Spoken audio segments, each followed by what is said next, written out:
Hey, I'm Gabriel Carter. And I'm Nido, and you're watching the Permanent Rain Press. Hi everyone, it's Chloe with the Permanent Rain Press. Today I am so happy to be joined by Gabriel Carter and Nido. How's it going? Hello, hello, We're hello. good. How are you? I'm doing well. Thanks for asking. It's been a while since we last connected formally, but I'm so excited to be able to chat with you finally about Sawtooth Mountain, which is out very soon, but will be out by the time this interview is posted. But before we get into the specifics of the movie, and all of the spoilers, which I'll give another warning later on, but tell me about your relationship with writer-director Matt Kinsis and how you became involved with this movie. Ooh, well, I'll let you start with that. Yeah, Matt is my dear friend and creative collaborator and partner, and we've made a number of movies together. One was a micro budget film called The Week They Won. That's on Tubi. That we made for a ridiculously small amount of money, and that was an absolute success. We both agreed that it was a success for ourselves personally, and so I came to him and said, "Let's go big. Let's go big, and I'll call in all the favors that have been accumulating over the years, so we can get this feature film done." Yeah. Yeah, and I worked with Matt and Gabriel on The Week They Won. And so for Sawtooth Mountain, Matt had a role specifically he wanted me to play, Violet. And I told Matt when I realized my character in The Week They Won and my character in Sawtooth Mountain, I'm like, they're both the catalyst to destroying Gabriel's characters. It's They true. they kind of It's true. set the ball rolling on Yeah. everything, and I felt pretty. So that was Yeah. I thought that was it was a really funny thing for us being husband and wife for Matt to write that in. Yeah, like what's up with that, man? Yeah, I'm like What's up I with think that? it was on purpose, but he said it would maybe it's subconscious. Yeah, exactly. And you're maybe also thinking like, Nee, why are you so excited to get to play these characters as well? She is. She's the catalyst of doom. Yeah, I mean it's always fun to play the quote unquote villain, right? Yeah. It's like the unsuspecting villain because as we see with Violet, it's not like she's purposely out to get your character, but we'll talk about getting the ball rolling in a bit. But in terms of, you said Matt was your kind of creative partner and collaborator. Like tell me a bit about that. How do you find that your two styles and your vision meets? Because it's not always so common to find someone who you can align with on all fronts, like in filmmaking and creatively. Uh, I find his writing to be Chekhovian in nature, as in Anton Chekhov, in that it's uh, an ocean of possibility, because a lot of it as written is very subtextual, and it absolutely has a very solid structure, but it's a gift to an actor, his writing Yeah, I think is. as an actor, there's so much more that's unsaid. So you get to really play around. And I think the joyous thing with Matt Kins's films, is that usually they're bigger ensemble pieces.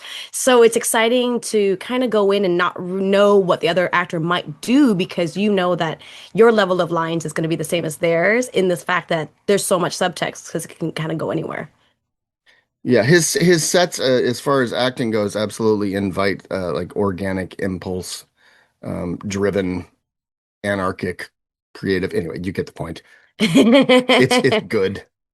It's exciting. It's fun. It's nice when, especially working in a lot of television where, you're kind of set to a specific time code. Things kind of are a little bit snappier, there's a little less room to play. It's about the delivery. And I feel like with Matt films, you get to have a little bit more fun, more freedom. Hmm. Yeah, that must be so much fun for you to explore. And then on the flip side, you two were also so heavily involved behind the scenes. As a psychological survival horror thriller, what media and aesthetics were you inspired by when you were conceptualizing this movie together? Well, Gabriel loves like creature features. So that was, he was kind of our expert, our Bigfoot expert. Thank you. A I should have a lanyard or something. little badge. Yeah. What was the question? Media influences. Oh, right. So, thank Like you. like Cabin in the Woods. Yeah, absolutely. I think kind of the spiritual cousin to our film is a movie called The Wolf of Snow Hollow, which is also a character-driven slow burn film. Yeah, That's about lore. yeah. And then we loved Cabin in the Woods in the sense for kind of turning horror on its head, knowing what the horror stereotypes are and not delivering them, but kind of subversing them. And then what was the other one too? Oh, 10 Cloverfield Lane. Yeah. Yeah, yeah, yeah. Yeah, that was definitely great influence in the tension and that sort of cat and mouse vibe and suspense. Yeah, we wanted the audience to be a boiling frog a little bit. We just wanted it to Yeah. slowly Yeah. ramp up. It's a slow burn, yeah. Yeah, so Yeah. hopefully we pulled that off. There's definitely that aspect of suspense. And I know I was re-looking at the crowdfunding campaign, and yeah, you did list 10 Cloverfield Lane, Talk to Me, The Revenant, Bodies, Bodies, Bodies. So you can kind of see like where you drew some of inspiration from, especially in certain scenes and Hmm. moments throughout the film. What are your personal thoughts on Bigfoot and paranormal activity? Like, are you fanatics or believers of any popular myths? I'm a believer. I grew up on the island, and there's been like a lot of sightings on the island. So I've always grown up around the lore of, oh, my cousin said he saw something, I think it was Bigfoot years ago. So to me, it's very real and nostalgic.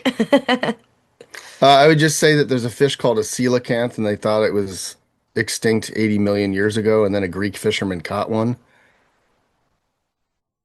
So you can't really assassinate possibility. They thought the platypus was a myth, you know what I mean? So it's like, yeah, there's stuff out there. We've explored the earth by flying drones over hundreds of millions of acres of forest. Like, who knows? Who knows?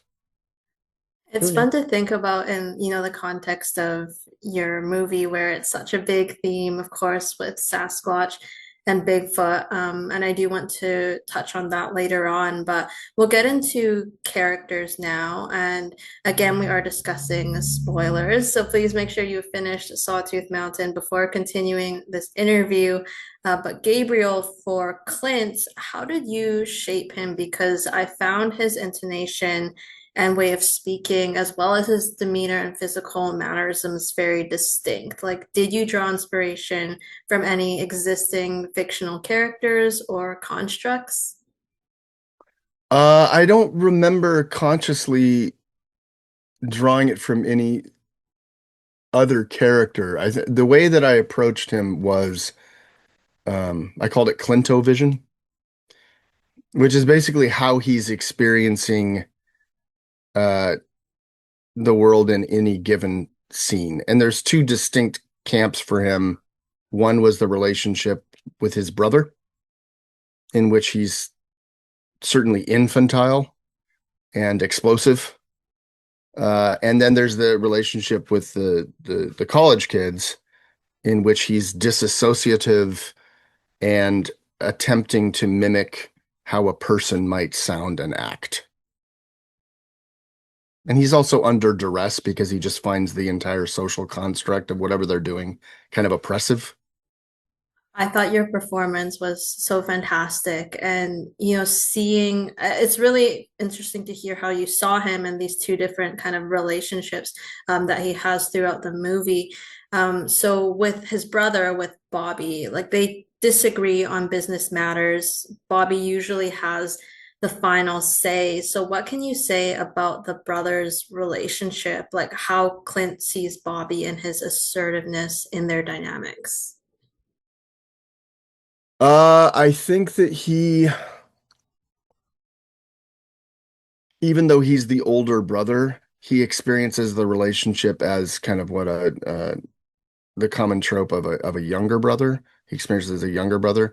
So he looks to him for psychological and emotional survival most of the time, I think. I think that Clint is very well aware of what he is and what he has inside him. And his brother consistently takes actions to protect him from himself and to protect Clint from the outside world, and vice versa, if that makes sense. No, definitely, because I feel like they have just grown up. It almost seems like we don't know their background, but it's like reliant on each other. So you kind of build, that relationship and those tactics almost on this self-survival sense where you only have each other to rely on. Yeah, one of the first things that Landon and I started talking about was we were like, think less hillbilly, think more carny. Like they're carnies. There's always a scheme going on. I think that they've been moving a lot for all of those reasons. Um, and then the other thing too is that I think that Clint did something bad, and that Bobby protected him from it, is kind of what I brought to Landon. And so that's like a dynamic kind of going in that Clint had done something bad and somehow Bobby had protected him from the consequences of that action. Yeah. That I think would provide, even more context to kind of what we see between them and, why maybe he is more of the submissive in that relationship is that he's like, my brother has protected me before. I trust him in a sense. Tell me about location scouting. You filmed this in Pitt Meadows, but what were you looking for in terms of finding the sets with the forests and eventually at the cabin as well as the brothers' property? Well, we really lucked out because Gabriel was filming a movie actually on that location, Mm. probably like a year before, Yeah, yeah, called Ruthless Bastards with Sydney Scotia, who played Kira. So that cabin and that property, it's all one area, as well as the brothers' cabin. It's all one location. yeah. So we really lucked out with that. And that's Haywood Cabin in Pitt Meadows, and such a pleasure to work with Richard. And yeah, it provided everything. It was one location, but it looked completely different, which was amazing. And then we had one studio day for all the office scenes. I like the fact that the environment itself, it just lent so much to the story and added the suspense for the characters. The set decoration as well. I know you also did include like some of the Bigfoot, you had the mugs and the pillows as well. So was it important for you to just add kind of these small touches? Because I know it wasn't, a big budget film, but this is a Bigfoot themed cabin. So how was it kind of either creating or sourcing some of those little objects? That was definitely the genius of Jackie Miller. She killed it. Yeah. Something that we proposed to her was that we wanted it to seem like the brothers spent all their money on the cabin.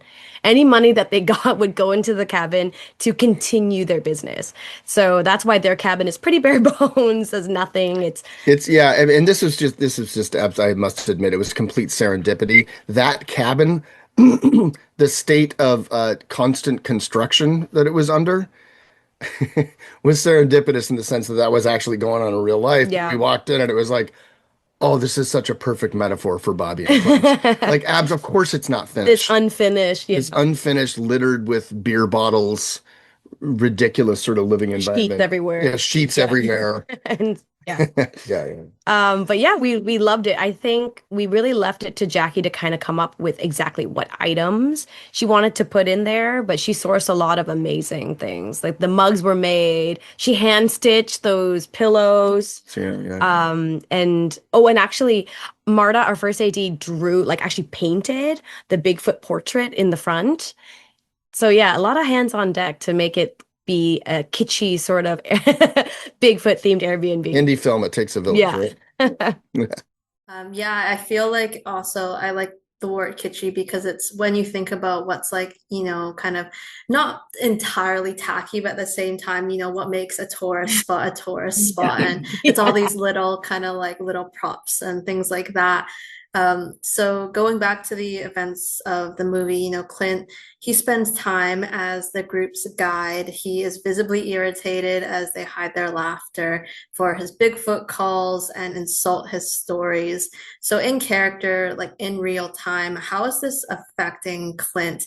And do their reactions factor in later on when he is confronting them at the cabin? Absolutely. Yeah. Especially with Jude. Yeah, Jude's character, Dylan, because yeah, I think he's pretty openly mocking him consistently. And also for Clint, I think it'd be fair to say he's a kind of a territorial guy. So when Kira says, well, you're the expert, I think it's kind of like a red flag to a bull. Yeah. But and like I said before, he feels oppressed by them. He feels fascinated but oppressed. Yeah.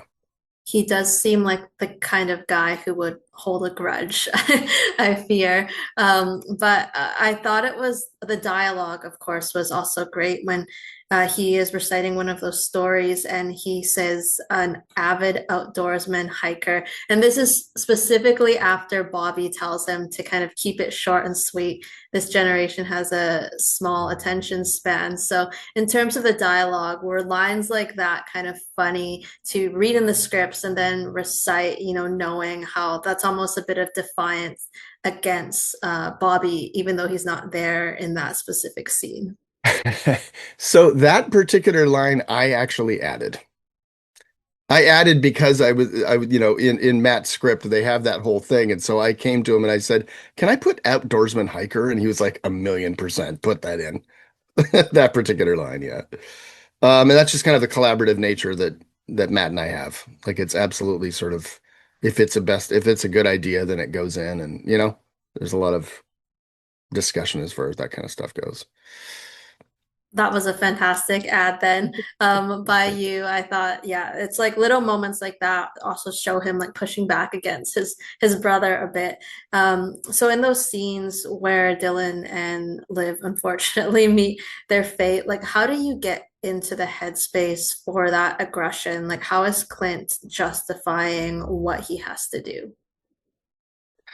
I mean, I do all the usual things that I do, myself as an actor. I will say that when we shot that, you could smell the cordite stench of adrenaline uh, in the cabin, and we don't, it's an indie film. We don't have a lot of time, so it's like You should also talk about Clint wearing the Bigfoot suit and what that means. Oh, right, yeah, yeah, that helped too. Yeah, the suit is talismanic.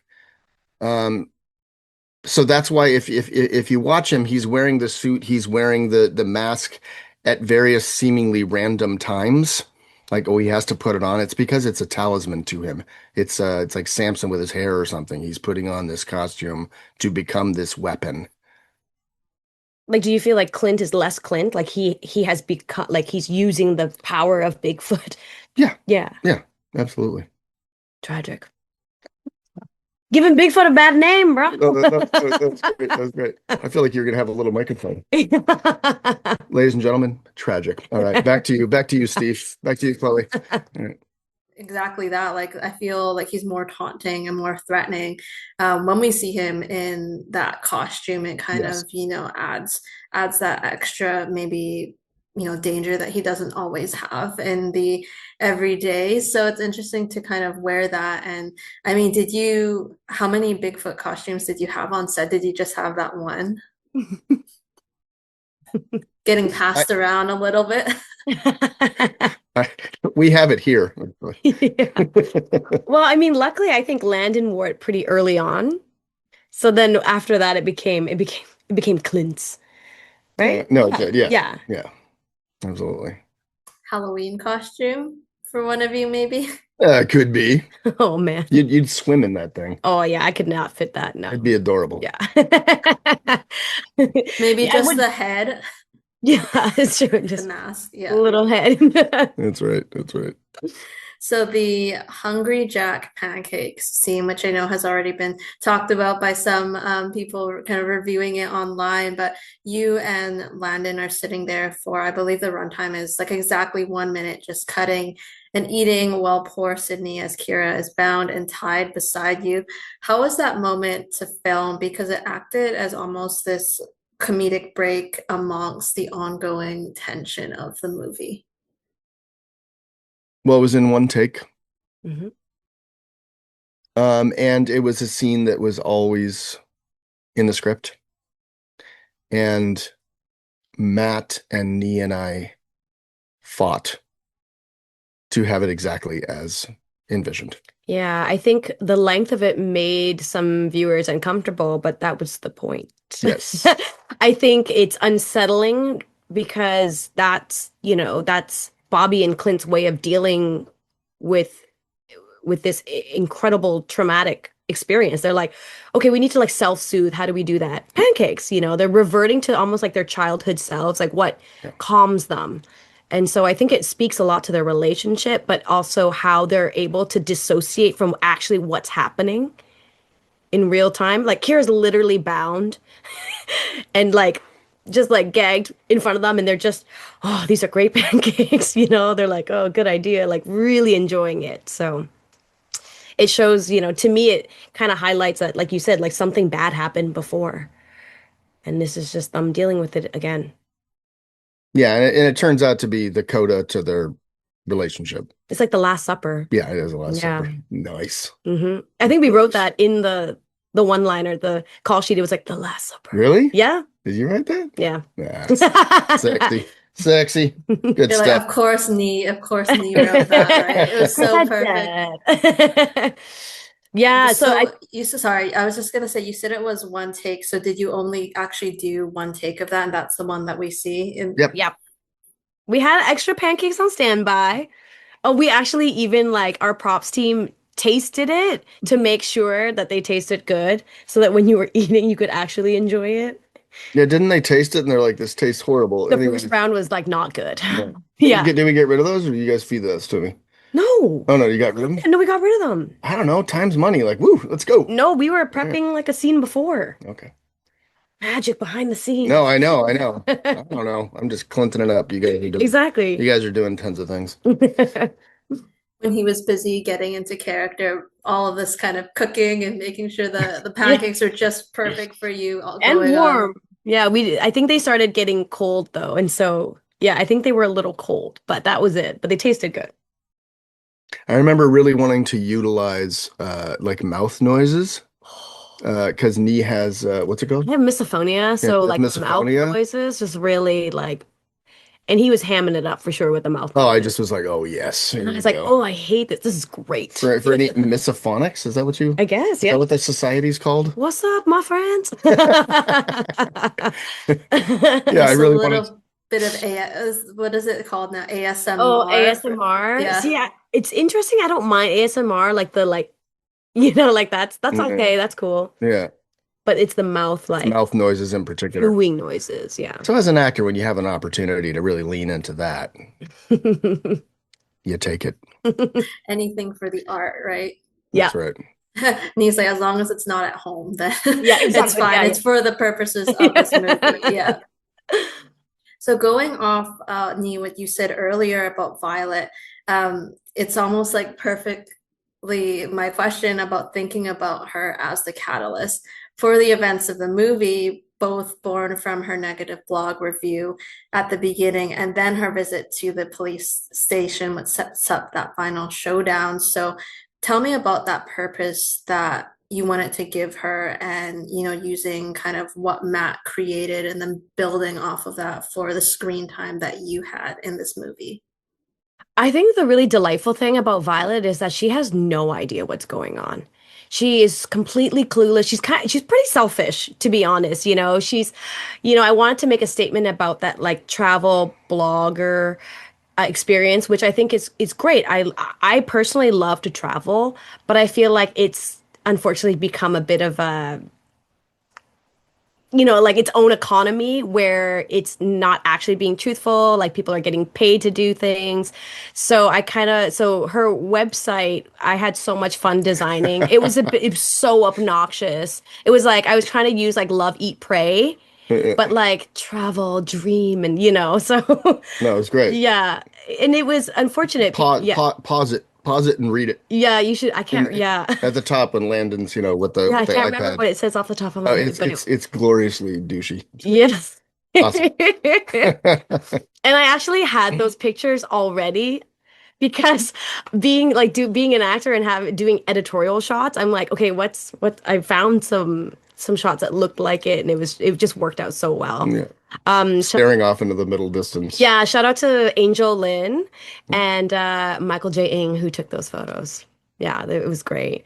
But yeah, it was exciting because to be able to play a character that has no idea what's going on, it's a character that the audience, it's the opposite of the audience, right? The audience experience is the college friends. It's with the brothers. They've been there the whole time. They've been seeing everything, and then here I come in with my girlfriend, totally clueless, Yeah. and walk into this horror show. So I think, like I was saying, she's kind of selfish. She's very involved. It's just about her and her girlfriend, and her whole world gets shook.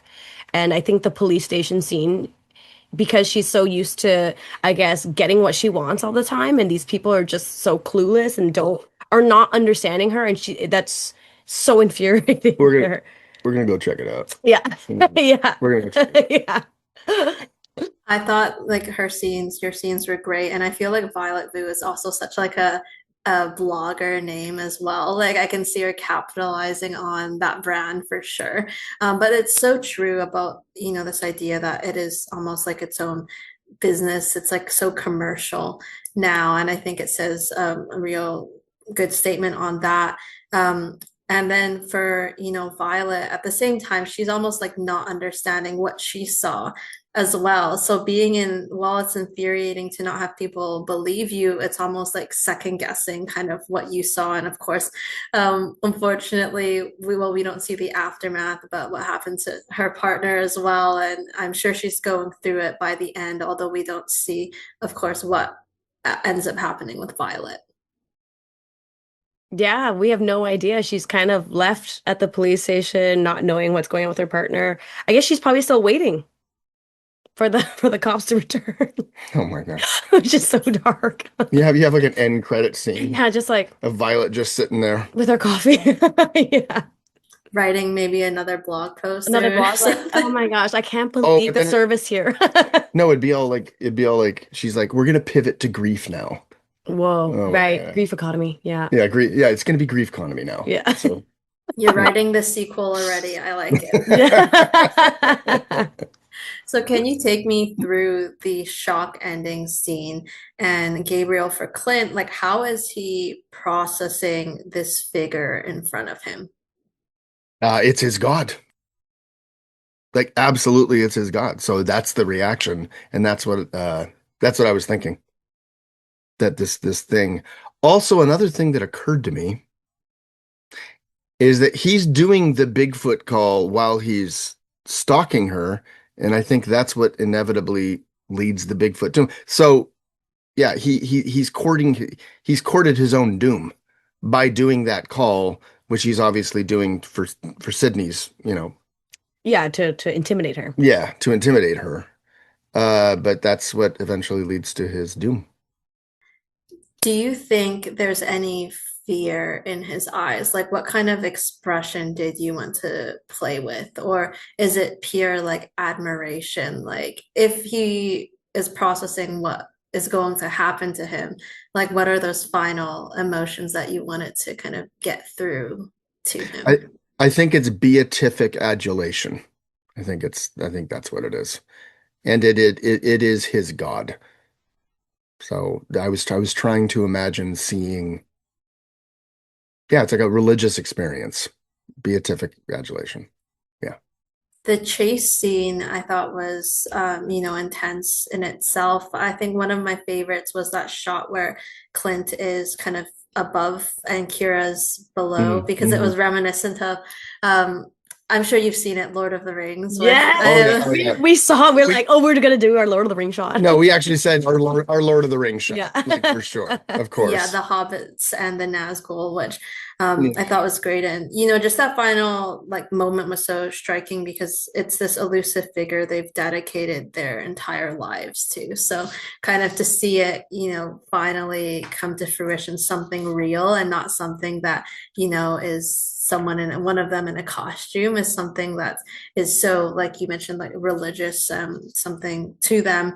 Now, the final girl trope we know is well utilized across media. How does Kira fit in this mold, and what characteristics did Sydney bring to her that impressed you?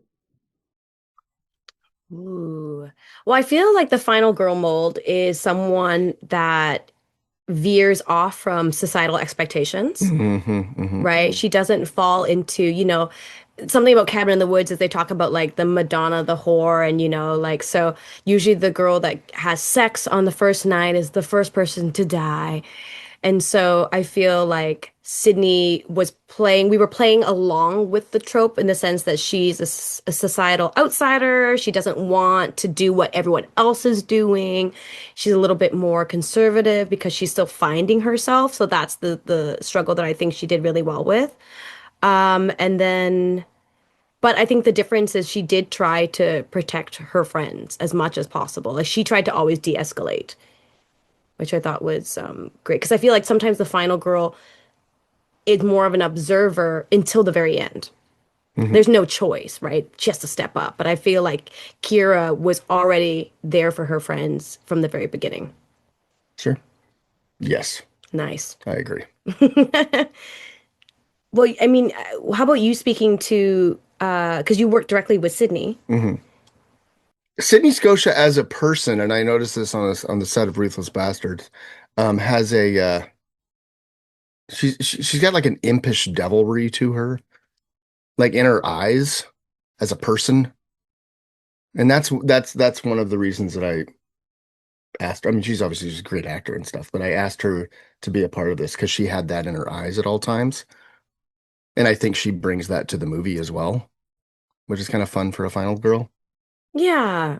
I think it makes her like more relatable. I think sometimes I think people get carried away with the final girl trope where they become this like idolized person that seems not really relatable or realistic. And I felt like her complication and her struggle with finding herself made her very real. Yeah. Fantastic character, and aside from the acting and the fierceness she shows later on, talented singer. She had the little moment with the guitar as well, which was a nice bit of like levity and bits before the horror starts for this group. You did run a Seed and Spark crowdfunding campaign to help raise funds to create the movie, support the cast and crew on location. So, how special was it to have that support from the film community and those around you? Oh, we're so lucky. I mean, we're so lucky to be in Vancouver, where I feel like indie filmmaking is at an incredible spot. We have the expertise of people working on professional film sets, so they have that experience, but they also have the passion to make their own projects. And I feel like everyone in the community has been taking turns making their movie. And so what you do is you support them, and then it's your turn, and then they support you. And so it's been this really cool, Yeah. like creative collective for indie filmmaking. It's a beautiful community, and we're really proud to be a part of it. Amen. Now, for me at the cast and crew screening in June, you said that indie filmmaking is the most humbling experience in humility, which I thought was such a like realistic but beautiful sentiment. So, how did the conditions and shoot challenge you two as filmmakers, and what obstacles did you overcome? Well, I mean, it's indie filmmaking, so you never have enough time, you never have enough money, you never have all the resources that you want. So you have to get creative. You have to have people that can wear multiple hats. You need to have, yes. No, a lot of people did. A lot of people came out and, normally it'd be like, oh, we can rent that. Oh, but oh, you don't have the money to rent it, or it's already being used by another production. Okay, can we build it? What can we work around it? So we had to get really creative. And I think when you are creative due to constraints, it can show a lot of innovation and Yeah, creativity. And I for think sure. that's what we did. We leaned on the things that we had, which is we had an incredible script. We have amazing actors. Our location is so dope. So, like, how do we make this stand out? And, we have our incredible DPs, Kyle Catheriner and Brian Casey, who just leveled up what we had as well. And also our drone operator, we had a drone operator, Stefan Barrel. The three of them just, it was incredible seeing the dailies. Yeah, absolutely. Yeah. Some of those like overhead, like the lush forest shots were fantastic. I know it kind of came in through the movie also at the beginning. Uh, Overall, the movie is a survival thriller, and Bigfoot and supernatural is a central theme, but it also broaches on family, like pushing against the status quo, desperation, and the measures one will go to protect their own self-interest. So, how did you both interpret the narrative, and what do you hope viewers ultimately take away from Sawtooth Mountain? Hmm. Mm, Hmm. I think you nailed it. I think it's it wasn't about Bigfoot necessarily, but more like the struggle of people, the desperation of humanity, and the clash of, the generations even. Like the college friends and how they want to deal with the problem versus the brothers. It's a clash and a miscommunication. And I think, yeah, and because they're out in the woods, it's that isolation. And so the desperation shoots up a lot higher.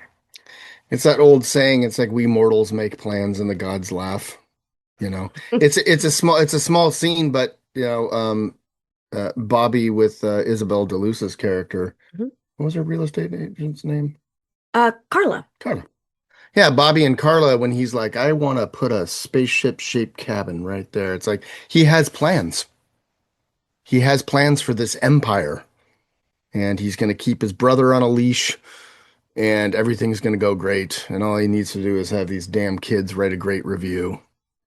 Yeah. And, The sighting, and it's like yeah, it's like making a statement about the commercialization of lore, beliefs, traveling, like all of this stuff. Like even him, yeah, wanting to have a paranormal empire.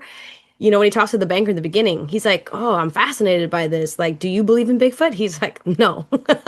He's like, "No, when I found out that there's believers out there and I can make money, it's very he like goes, my, P.T. Barnum, right? yeah, It's yeah, like he's like, my brother is the believer. He's the true believer, you know. Ah, the writing's so good. Ah. Bobby's definitely like the opportunistic one of the pair. And yeah, there's just a lot of, the subtext in the movie that I enjoyed talking to you more about because, well, Bigfoot again, like everyone wants to hear about Sasquatch and something interesting like that. Like there's a lot to say about the character relationships, especially between the brothers. Ultimately, how proud are you looking back at this journey, especially the two of you, working together behind the scenes and also playing characters in the movie? Like, what did you take away from this whole experience? Um, I'm incredibly, obscenely proud of this movie. Um, yeah, we set out to make a movie, and we made the movie that we want. And indie filmmaking is an audacious prospect. It's incredibly difficult. Nee had to wear 47 different hats as our lead producer, like thousands and thousands of emails, you know. Yeah, I've been an industrial sandblaster. I've been a commercial fisherman. Like nothing compares to making an indie film. Like it just never stops. And me and my naivete would turn to Nee and be like, "Okay, but we're pretty much done now." And then, yeah, I just stopped asking That'd that be like question. post-production, honey. Yeah, the 47. Why 47? Why do I pick 47? I don't know. 47 different hats, 47 different. Anyways, Are you really do you want to watch 47 Ronin? That's like the one movie that has that number.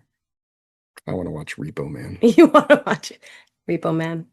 I want to watch Repo Man and then our movie on August 11th. Oh, how about that? How about that? Segue. Yeah, I'm so proud because the old adage of there's three different movies, right? You write a movie, the movie you film, and the movie you edit. And I feel like this movie that you watch, that you see, the one that's going to be available, that final cut, that's the movie that was in the script. Yeah. I'm really proud that we stayed true to it. I'm really proud that people are understanding it as well because it is not a classic horror. It doesn't fit into a specific genre. Like you said, it's a horror, survival, thriller, psychological. It's Character-driven character-driven, relationship. Yeah. relationship-based, which is not usually what people go for horror. So I feel like we're so thankful. We're so proud of the film and thankful that people are giving it a chance and seeing the magic. Yeah, it's resonating with people, which is, I think, all you can ask for. When you make something, you hope that people understand it. Well, it is such a fun but exhilarating watch as well. So, congratulations to the both of you and the Thank team you. for getting it done. I'm so excited for you, for everyone to see it. Sawtooth Mountain releases August 11th on demand and on Tubi. So, be sure to check it out and support me and Gabriel. Thank you for watching, and we will see you next time. Thanks for having us. Bye. Bye. Hi, I'm Landon Liboiron, and you are watching the Permanent Rain Press. Hi everyone, it's Chloe with the Permanent Rain Press. Today I am so happy to be joined once again by Landon Liboiron. How are you? Good. Is it specifically the Permanent Rain Press? Yes. It makes it more That's official sounding. I right. don't know. Yeah, 13, 14 years in the making. So I like it. Yeah. thank you. It's so nice to see you again. As I was just saying, we spoke in 2021 about Come True. So it's nice to be able to reconnect and talk about Sawtooth Mountain, which has been some time in the making for the filmmakers behind it. So to kick things off, I know you have friends who helped develop and cast this project. So how early in the creative process did you become involved and what was pitched to you? It was, I don't even think Matt had finished writing it. Maybe he was just on kind of like the last, draft of it or whatever. And Gabriel and Nee and I were all in LA at the same time. And we were on a bus. We were like, I think we were on a party bus for someone's birthday. And it was like, it was like you're shaking, you're holding on to things as this bus is moving. And Gabriel's like, okay, so I got a friend who's writing a movie, and it's about these two brothers and Bigfoot. And I'm playing one of the brothers, and you're gonna play the other brother. And I was like, all right, I can't wait to read a script.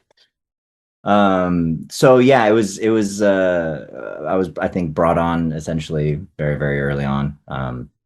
And then it was some months later that I finally read the script, and after reading that script, I was immediately on board. I just think it's so funny that you're celebrating a birthday and Gabriel's like, I gotta talk about this film. I gotta have my filmmaker hat on. But Yeah. it's nice how things work out, of course, to be able to work with friends. What are your personal thoughts on Bigfoot and paranormal activity? Like, are you a fanatic or believer of any popular myths? I don't before doing this, I didn't really think much about Bigfoot. So upon working on it, I started thinking about him a lot. Um, I think I've come to sort of the conclusion that any sort of anything that engages the imagination is good, is a good thing. So I believe the belief in Bigfoot is okay. And I think, you know, I have a few friends that I've talked to and who have gone down deep Bigfoot rabbit holes, and they showed me this link or this clip of Jane Goodall being like, well, it's very likely good Bigfoot exists. So if Jane Goodall believes in Bigfoot, then There's a reason for you to become a believer. But uh, it's interesting because, like you mentioned, you didn't think too much about it. But when you start working on a project and, there's so much lore behind Bigfoot and even all of these, paranormal activity and these mysterious figures, it's interesting to get caught down that rabbit hole. We are discussing spoilers for Sawtooth Mountain, so I will note for all those watching this interview to please finish the movie before continuing on. Were you provided context on the Kerwin brothers and their family and living situation, or did you and Gabriel discuss and create their upbringing together?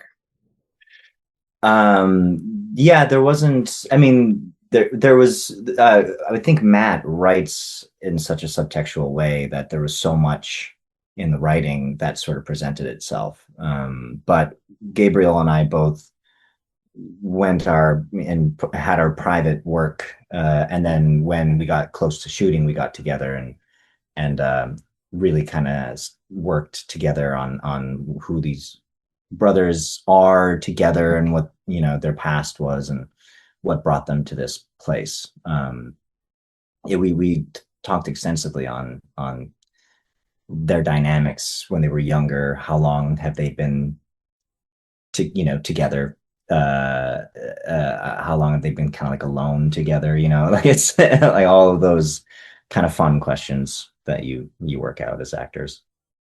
Would you say your kind of thoughts personally aligned when you came together to discuss it, or did you kind of have like lengthy conversations about it to make sure that you were on the same page?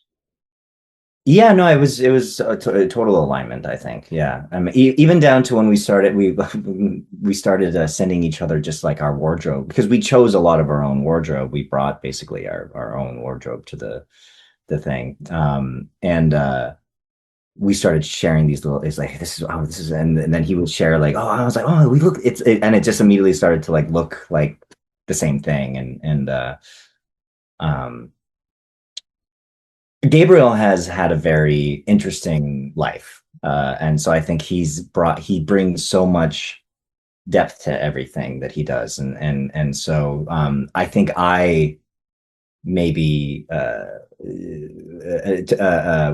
I didn't have to do as much work just because I think Gabriel did a lot of the work in terms of just like providing so much interesting ideas on what their past could have been like. I'm sure you both contributed a lot to your characters, but Yeah. it is interesting we'll talk a bit more about the dynamics that they share on, the business and the personal front. But for Bobby specifically, how did you shape his demeanor and his physical mannerisms? Like, did you draw inspiration from any existing fictional characters or constructs, or were you given any specific direction for him? No, I wasn't given any specific direction. The first thing that kind of really came to mind with Bobby was I don't know if you know it, but it's the Coney Island, the smiley guy in the Coney Island. He's kind of this like circusy. If you just look up Coney Island smiley face, there's this like big mural like picture of a like 1940s. He kind of looks like the Joker actually, but he's got this terrifying big smile. Um, and he looks like a carny, like he looks like an old 1940s like carnival, orator or something. And so that was like kind of the first picture that, and I was like, I think, there he was just exudes charisma in the script. He's and he's such a salesman, and he's such a con artist, and all, and he's constantly thinking of all these things. So I was like, I wanted his smile to be like it's disarming, like it's almost like people, it's like, am I attracted to this or am I like terrified by like how um so I had this mold of these fake teeth made for him, so that the teeth, they seemed bigger, and when he smiled, it was kind of like whoa, you know. And so yeah, so it was the Coney Island guy that kind of started it off for me. I love the word you used in terms of salesperson because he's very much like the opportunistic dreamer when it comes to the family business. His ambitions can cloud his maybe better judgment in a sense when it comes to ethical means of obtaining funds. Tell me about the brothers' dynamic, like, and how Bobby has kind of been in control and appears to be the dominant one in both the personal and business fronts. Well, I think it was really important for Gabriel and I um, to convey the emotional weight between the two of them. I think I think Bobby knows his brother very, very well, and and understands how dangerous Clint can be. If you kind of unleash him uh, in the wrong way or set him off in the wrong way, or and but he also, like, there's this deep love for each other, and like Bobby really loves Clint, and I think it's one of the first things Bobby says in the movie, where Clint is the true believer, like he's the one that actually believes in all of this, and there's something I think Bobby sees really beautiful in that. And I think Bobby has always had to like look after Clint and take care of him. I think it's a very like of mice and men sort of relationship, and um, so I think as just a way of survival, Bobby has had to develop these, skills to take care of them both, um, and kind of just make it through the world together. And I spoke with Gabriel the other weekend, and he did mention that there was this idea that Bobby had protected Clint from some incident in the past. So that really does inform who they are kind of in present day. And again, kind of taking on that additional responsibility. Did I know the answer to this question, but did your pre-existing friendship with Gabriel benefit you and really allow the creative freedom to play and explore in the short shoot period you had together? Absolutely. I think Gabriel and I have met each other before, in some other celestial realm of, brotherhood, and so we were just so excited to finally work together. I think we both love diving in, and we both love the uncanny and the strange, and so there was just an immediate trust and understanding between the two of us that like nothing is weird enough for these brothers, and um, just the joy to work with someone who's so like it's so you don't know what to expect that he's going to throw at you. But it's it's going to be taught, grounded in the thing. And so it was just a joy to work with someone that's that free, to kind of explore and be strange, and um but also care so much for, it's not being strange for strange sake. It's what's true, what feels true to this relationship. And you already had, that built-in chemistry, you're comfortable with each other. And in such a, short time period, sometimes it's not easy to kind of jump in and be able to play with these dynamics with another actor. But I think you two did it so well as these brothers. Now, their plans go awry when Kira sees Clint burning the costume. Bobby was the one that ultimately took the risk of wearing it. Does he self-reflect and place any blame on himself for the subsequent fallout, or in his mind, is Clint the only guilty one in this situation? No, I think Bobby carries an immense weight of guilt.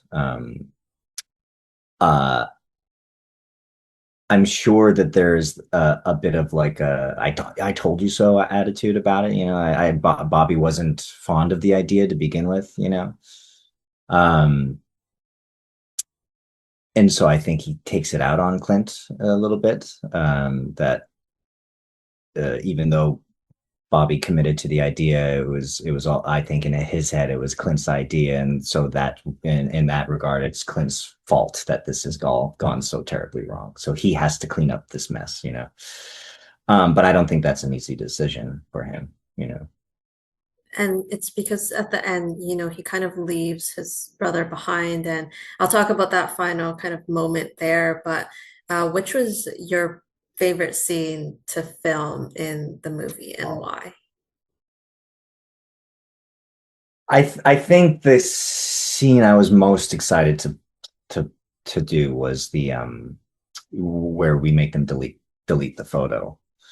Um, I mean, and any scene with Clint is exciting, you know. But I mean, I don't know. Even they were all so excited. But I think the one I was most excited for was that moment where they go and make them delete the photo because it's just so sticky with tension and to have um kind of a moment of power like that too, of like, you know, and the three of them, you know, in the cabin, they did such a beautiful job of giving us that power, you know, and like giving us that us, you know, like, oh, these people are dang, you know, like we had to bring a certain amount, but they really served us as well by how much they gave for that as well.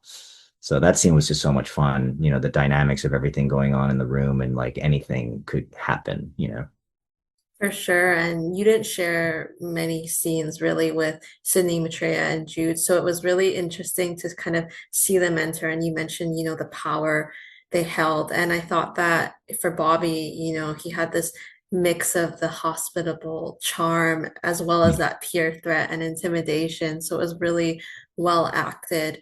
One of my favorite scenes was between you and Gabriel, where Bobby is making Clint rehearse the Yeah, tour stories and yeah. telling him, instructing him keep it short. This is like Gen Z, they get distracted. I mean, how is it filming a scene like that just between the two of you and you're kind of so locked in to your characters and their mindsets? Yeah, I mean, it would, I mean, scenes like that with Gabriel, I was just so excited to see what he was going to do, you know, like and how that was going to inform, you know, the whatever choices I had made and change them, and you know, it was also such a beautiful set. Like it was this beautiful, you know, like porch or deck right out onto the water there, and it was just a very magical thing, you know, to sit there with Gabriel and also I haven't had I mean one could say a very comedic scene. And I haven't had a lot of opportunity to work on in that sort of space. So it was challenging because obviously you don't want to play the comedy. You want to, you know, you want to play the just what's really happening between these two guys and hope that it's funny and you know. Um and I think it's just that scene's another example of just uh, their history together. You know, like that Bobby sometimes has to walk Clint through things and get him out of his funks and get him out of his things and to play along. You know. But it's both of their kind of stubbornness that ends up, being a bit Yeah. of that downfall. And speaking of comedic moments, within this tension is the Hungry Jack pancakes. Seeing you guys are there for like 1 minute straight, just cutting and eating those pancakes. How was this moment when you read it in the script? Again, in that kind of context of comedy within this tension and having poor Sydney there bound and tied as Kira. Yeah, I love that it's become a moment, like, you know, in talking about the film and these interviews, that it's become like, okay, let's talk about the pancake scene. And like I love that it's the movie has a moment like that. And that's what it felt like when you read the script. It just comes out of nowhere and it's so strange and funny. Um, and I've been saying that it was really I mean, the script is so unique in its own way, that when that scene came up, it was like, oh, it made perfect sense. It's like, this is what they would do right now. This is how they would clear their head. They need to eat something, you know. Um, and so when they were like, yeah, it's just going to be a still shot. It's just going to be the two of you just like eating pancakes for a minute. And you went, yeah, that makes perfect sense. And how did the pancakes taste? Good.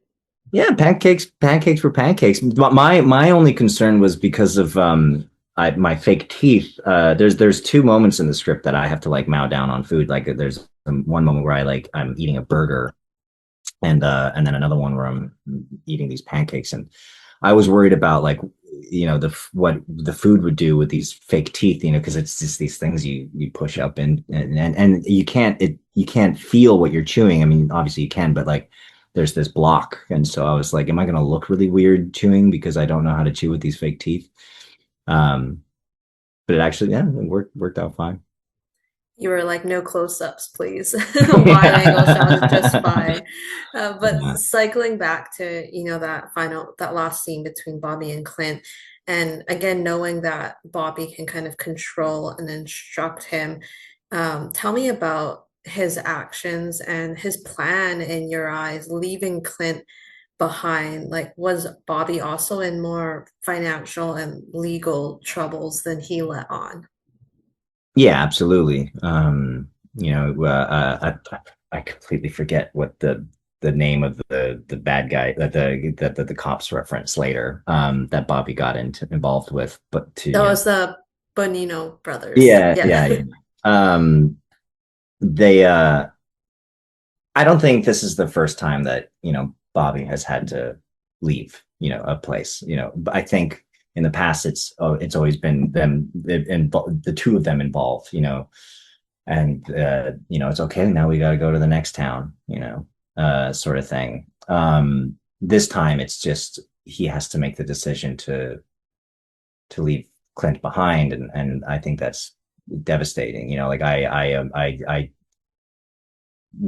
sometimes imagine what that drive away for Bobby was like, you know, in the dark, you know, in night, and just driving away and leaving his brother behind. And but yeah, I don't think this is the first time that they've had to like flee because of some, you know, criminal activity or whatever they got themselves involved in, you know. So I think it was just it's his natural instinct. There's a very real possibility, although Bobby knows Clint can handle himself, that like, does it ever cross his mind that Clint may not make it alive from that situation, or in his No, I think he was sacrificing Clint. You know, I think he was, you know, it was the final. It's like I can't save you this time, sort of thing. Yeah, I think it's devastating for him yeah, to and we kind leave. of hear that at the end where I think Clint mentions to the police that Bobby's not picking up his phone. So it's kind of like this sad maybe realization for him as well that there's not like, a plan B for him. I know Uh, Gabriel gives such a beautiful, sad performance. It's just such a beautiful like it's just such a beautiful character that he made. I know like his even when he's not speaking verbally, like those kind of facial expressions and the physical embodiment is top tier. You mentioned, of course, Gabriel Nee, you work closely with writer-director Matt Kinsis as well over your time on set. So tell me about collaborating with the team and their vision for this movie. Um, yeah, well, yeah, Matt is such a gracious director in that I think he trusts his material, and he very much trusted us with it. So he was available to any sort of questions we had, but he really let us like just he's like, all right, like it's you, you know, you build your guy, you know, and so when we showed up, you know, he was like, okay, there it is, you know. And so there wasn't a lot, you know, like I think I think because Gabriel was worked so intimately with Matt in writing it that um, I mean the writing was just so strong. So we just had to do our work, and I don't remember there being like a lot of sort of conversation with Matt about because I think it was with me and Gabe and Matt. It was just kind of like a whole unified thing in terms of like what the tone of this thing should be. And I think we were all just very in sync and on board like right away, so that we just kind of like showed up and did our jobs. you know? That's like the perfect kind of, Yeah. filmmaking process where there's not a lot of, interjections. Okay, I think you need to do this here. I think you need to do this differently. Yeah, You met, there was never any doubt of like what we were making. There was never any like it was like, oh, like why can't we, like, is this why we can't figure this out? I mean, the only the struggles were just the elements and it being a short shoot, and so you're having to shoot things quickly and all that. But like in terms of tone, like everyone I think immediately was on board with what the tone was. very well prepared and understood between all of you. You mentioned the patio set, you filmed out in Pitt Meadows. I know it was all kind of in the same area with respect to the forest, the cottage. So how did the landscape really lend itself to the narrative? um Well, I think just I forget where it's called, but Matt mentioned that there is, it wasn't far from a place that actually has a bunch of Bigfoot sightings and stuff. And so the Pacific Northwest, is that what it is?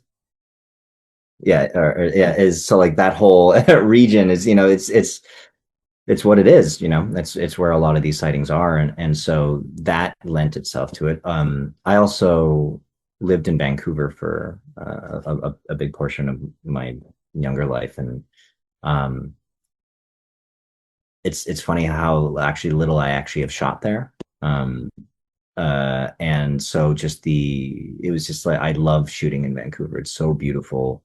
The crews are amazing. And so yeah, it's kind of a breathtaking landscape, but also sort of daunting. I mean, like I love how the film uses it as a character. It's very much a character for the film. These sort of daunting woods and these like foggy mountain sides and everything, and all leading up to that final sequence, which just like blew my mind. With Gabe and Sydney. There's this real like vulnerability and isolation in Yeah. the elements like that. The movie is a survival thriller, and Bigfoot is a central theme, but it also touches on family, pushing against the status quo and desperation, the ones someone will go to protect their own self-interest. How did you interpret the story, and what do you ultimately hope audiences take away from Sawtooth Mountain? Yeah, I mean, the thing that I loved about it was it's not a traditional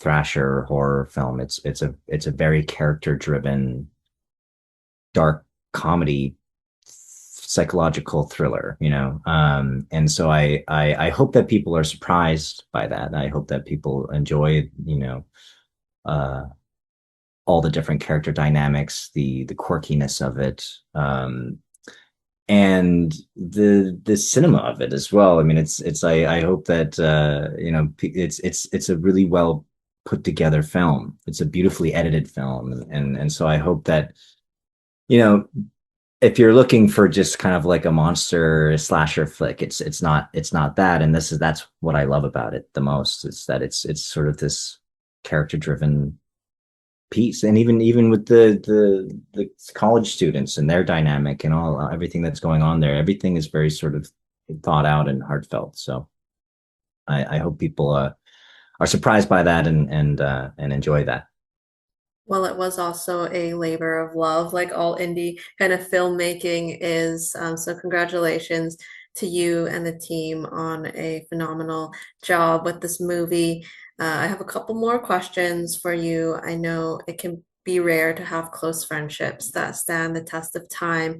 in the industry, you have a close bond with the aforementioned Gabriel and me, as well as your mutual friend, fellow actor filmmaker Avin Jogia. So, what can you say about your friendship and making time for each other when you're living in different countries and working on different projects? Like, what do they and their friendship mean to you?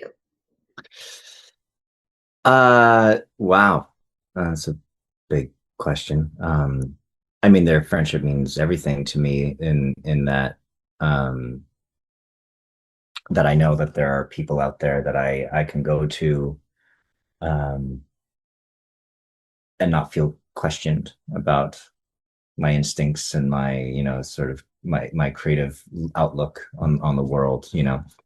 Um Avin and I have always been, you know, ships passing in the night, and whenever we see each other, it's like picking up from where we left off, and that's such a rare thing to find. And um just people who creatively inspire you and push you as well, like they challenge you, or it's they, Gabriel asked me to be a part of the movie, not because he's, oh well, yeah, they're great, it's more like, it's like, no, it'll be challenging, and it'll be interesting, and it'll be um exciting. And Gabriel and me are friends, every time I go back to Vancouver.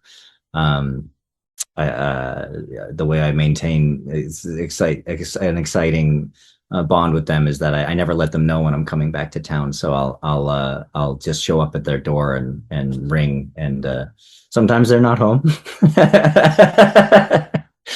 but most of the time they're home, and uh, those relationships are just the reason. It's what I live for. It's to have that is a blessing. And to be creative collaborators as well is also something that's so special. I know all of you worked on Dormouse, Avin's project from a few years back. You also have written and directed a couple of short films of your own. So, do you have any other projects you are developing that you can share?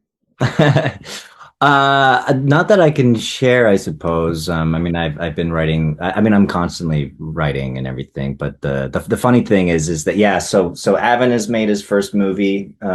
He's about to, he's working on a second one. Gabriel and Nee have made their first movie, and so now the joke between us all is that it's like, all right, Landon, like, you're next. When are you going to make yours? Um, so I've been mulling over ideas on what I could do. Specifically writing something for Gabe, and me, and maybe Evan. Just throw the maybe in there. Maybe Like, Evan. I don't know, but he's a busy guy. I wouldn't want to depend. Yeah, I'm just kidding. I mean, even if it's not a lead role, I'm sure you could find something for him to do, maybe Yeah, a no, cameo here and yeah, absolutely, no, no. But the joke is this, yeah. And now I have to do it. Now I have to make a movie, and now we complete the cycle, or the circle.